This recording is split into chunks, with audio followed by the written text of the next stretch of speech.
Hi, viewers. My name is Nancy Okafo, bringing you news from the Green Chamber. And with me today is Honorable Ibe Okwara. Honorable, you're welcome to today's episode on Focal Point.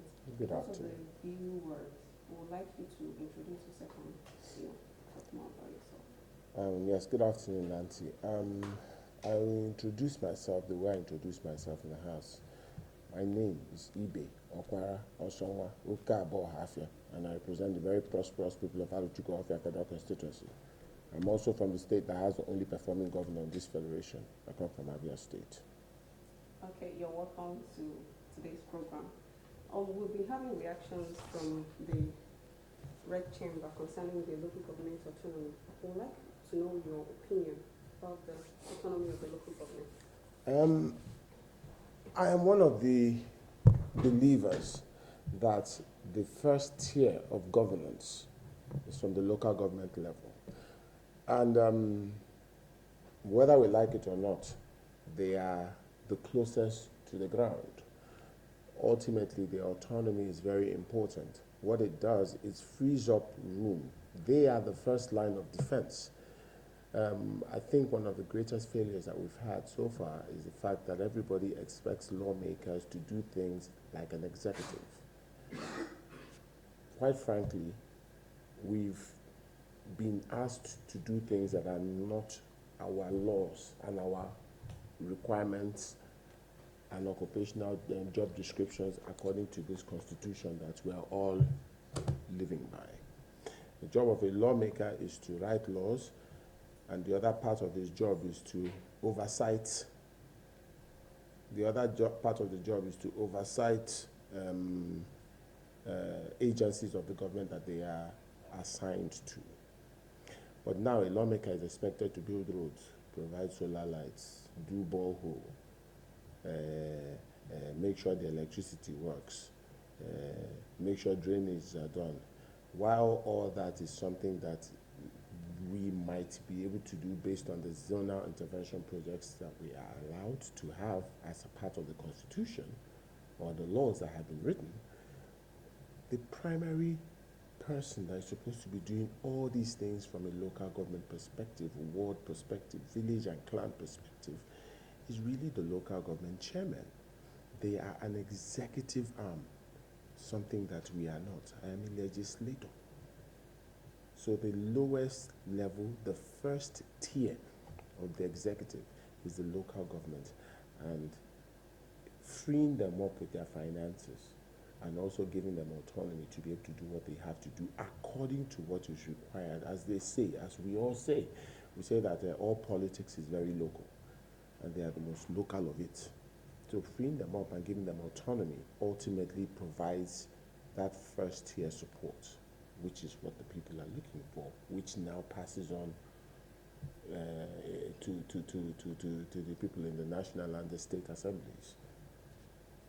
Okay, but looking at the just concluded local government election in Benue State, they are still agitating that the governor had so much influence on the election. Don't you think this autonomy thing can, there's still a dichotomy on it, it's Everything has a period of gestation. A woman gives birth. She doesn't just get pregnant in one day and give birth the next day. There's a gestation period. And I believe that we have for a period had the local government under the control and purview of the states. You're now cutting that umbilical cord. Everything has a period of time. So it might not have worked well now, but over a period of time, it will be perfected. Ultimately, whether we like it or not, the state governors are the ones that are superintending these affairs. Now, some might abuse it, but in all honesty, if a state governor is doing well, are you wanting me to believe that the local government will not taste the benefits of his wonderful deeds, such as my own governor in Abia State? So if he's doing well, and in the course of his excellent strides in his state, he runs an election, do you expect him to lose? Of course not.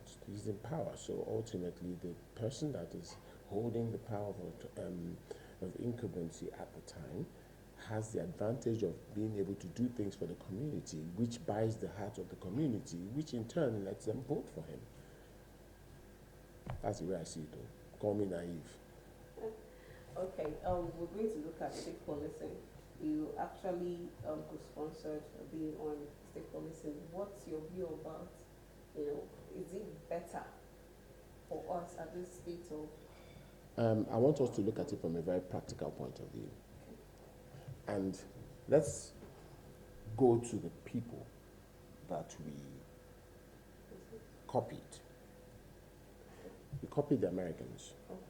The Americans run a federal and a local policing policy.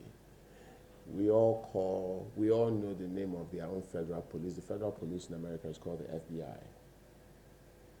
And then the state police are all their own state counties and sheriffs. When a country is as vast and as big as our own country is, it makes no sense lumbering the center with the responsibility of local policing. If you want the people, and again, let's go back to our point of politics discussion. When we say all politics is local, when you have a situation where your policing is also a local situation, in your village, I'm very sure that if I come into your village, I am very, very sure that your community will instantly know that someone that is not from their community has come in. Now, if you bring somebody that is not cognizant with that state's security architecture, they will not understand the peculiarities of each state. So that is why. It also allows for quick decision making. Now, if the crime that is committed is a federal crime, then you can now refer it to the center. But again, all politics, policing, and social talk is all local. And that is why it is better to have a federal police or a state police. Now, the job of the federal police will be to superintend over what everybody is doing, be a rallying point, be a focal point, speak about the provision of certain equipment and all for the state. But ultimately, let the state take the decision as how they police themselves. I know in some instances the center would feel that they are taking away something from them. But this is not taking away something from them. It's actually helping them lighten the load because the center cannot keep asking. Now think about what happened in River State recently when they had, prior to an elections, the center had to take a decision on an election. But if the state police was there, they would take their own decision. They understand where the issues are. They understand the flashpoints of all community issues. And so they would know, this is what we need to do, this is what we need to do, this is what we need to do.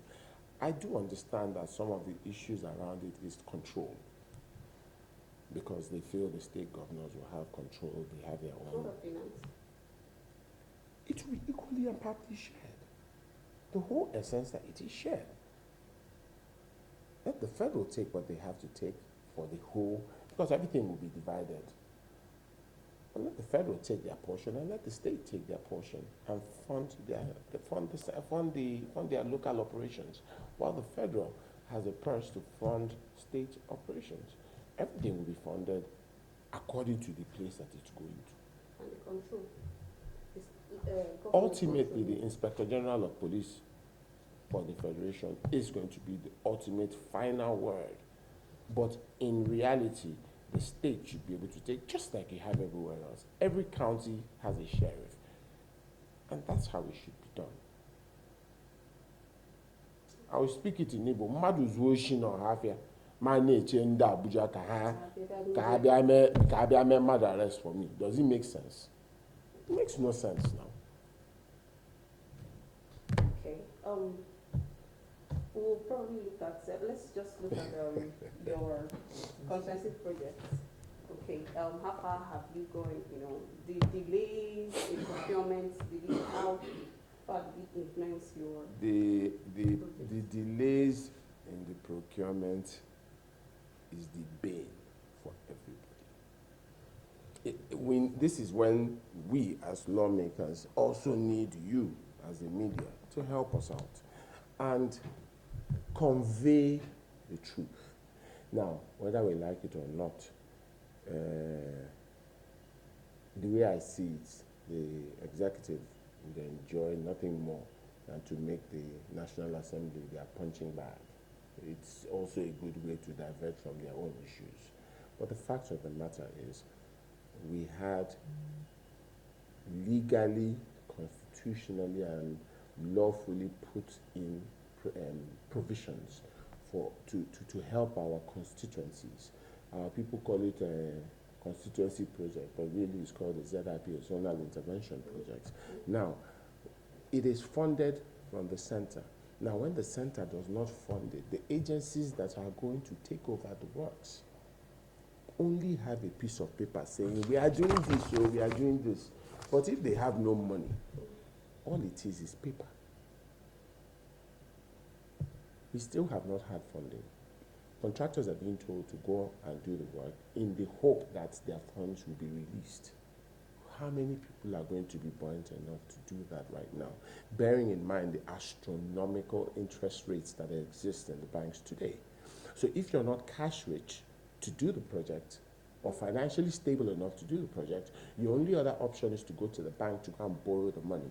Now, when the interest rates are so high, the turnover and the return on investment, or at least as a contractor, your own profit margin on what you're doing will not materialize, because you will use all your profit to be paying interest. And the longer it is delayed, the more money you are paying. So rather than being in a positive at the end of the project, you end up being in a negative because you're in debt. Interest would have eaten all your money. So it's quite unbelievable. I know a few of my colleagues have found a way to fund these things themselves, but they are also feeling the pinch of this. It is rather unfair, but what can we say? We are at the mercy of the executive, and so we can't do anything. So all we can do is wait. The irony is that we are talking about projects from our zonal interventions in 2024. And we are fast approaching discussion points for 2025. So we are now talking about the next year. What I did in my community, I sat down with my community and we decided each community will have 22 wards, and we divided it up very evenly and said a certain amount, 6 will get in year 1. The other 6 will get in year 2, the other 6 will get in year 3, and then we'll finish the remaining 4 in year 4. Now we're in year 2, we have finished year 1, and we haven't been able to do the people's own in year 1, and yet we're now going to be expected to look at the people from year 2. So already we are in a staggered delay on what we've done. Thinking I was smart doing it that way to make sure that everybody gets a taste. There's a saying where we come from, mana akara di oto, Hon Ibe Ozo arato. And to make sure that everybody arato this mana akara di oto, I made sure I did it in such a way that everybody gets something, so nobody says they didn't get anything. But unfortunately, with the state of things now, we have people that are already behind the curve according to what we put on paper and what we agreed with the community. It's unfortunate, but that's how we find it. But what is more important is that we need the press, we need you guys to talk more about it so that our people start to understand it and are on board and understand that it is not the will for people not to get things done for our communities. It's just that we are waiting for the monies to be released. What is also happening with our people is that they confuse a first timer and a second and a ranking member. Because what has happened is the people that are second timers or third timers are not first timers had things that they put in from their 2023 budget that is currently being done now. So they are assuming it is what they're doing now, and they're asking you, the first timer, how come you haven't done anything? But it's from the other guy's previous year. It's 2023 playing out, not 2024. So if we play this thing out in this way, when we get to the next cycle, the next person is going to feel it as well, because it will still be me doing something, or the new person, or old person doing something, while the new person hasn't done anything. It's just a vicious cycle that needs to end at some point in time and allow an even playing field for everybody. We've come to the end of today's program. All Facts Newspaper is on all social media platforms. We are on Facebook, we are on Twitter, we are on Instagram. Please follow us, like, comment, and share. See you next time. Bye-bye.